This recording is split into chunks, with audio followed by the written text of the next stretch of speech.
Mark wrote in asking, I was listening to your recap of the governor's primary debates and had a question about something you mentioned. That Brad Raffensperger and the Attorney General both won comfortably in 2022, yet feels like side characters in what's become a two-man Trump showdown. Looking back at Gwinnett County, a majority of primary voters there still voted in the Republican primary in 2018 and 2022, even as Democrats won big in the general. My theory is that many suburban voters who've moved away from Trump at the top of the ticket are still defaulting to GOP primaries out of habit. Is 2024 the year that finally changes? Patricia, I'm interested to hear your thoughts on this. I know that, look at 2022. Democrats didn't really have a marquee matchup on the primary side of their battle.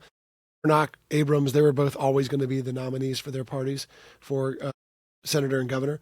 And there were some down ticket, real competitive battles, but there wasn't like a show-stopping contest on the Democratic side. That meant that some Democrats felt freer to vote in the Republican primary. This year, though, that's not the same. This year, there's good, really close competitive battles on the Democratic side for governor and for other races, and of course, Republican for Senate and for governor.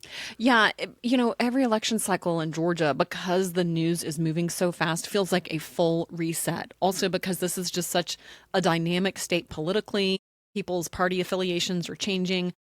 What's so interesting to me, having covered other states as well, is that Georgia voters do not register by party.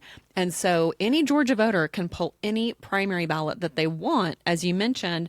And so there was a pretty significant, a very important number of Democrats who voted in that GOP primary in 2022. That was in the midst of the Stop the Steal campaigns, the investigations into President Trump and his allies for the 2020 elections, and the president calling those elections rigged. So that felt like it was really hanging over the state still, and that played a big role in Brad Raffensperger, I would say Brian Kemp, and Chris Carr's appeal to Democrats at that time.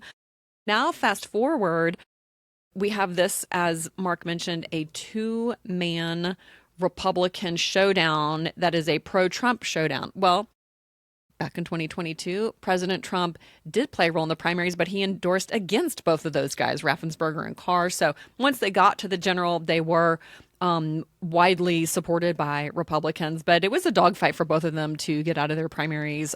Although both of them did win more votes than some other Republicans who won theirs as well, including Burt Jones. Yeah, and who does that hurt? Of course, that hurts the fact that more swing voters will be divided rather than going to the Republican primary this time. That hurts Chris Carr, that hurts Brad Raffensperger, that hurts the Republicans who are really depending on those independent voters. On the Democratic side, that's the Michael Thurmond, the Jeff Duncan. Those are the ones who are hoping for more of those swing voters to vote. And again, a lot of those swing voters also tend to skip primaries. They're not as fervent about either party this early in the race, so that could affect things too. Yeah, it does feel like, though, Democrats really feel like they want to have their say in that Democratic primary. In 2022, it was already Stacey Abrams.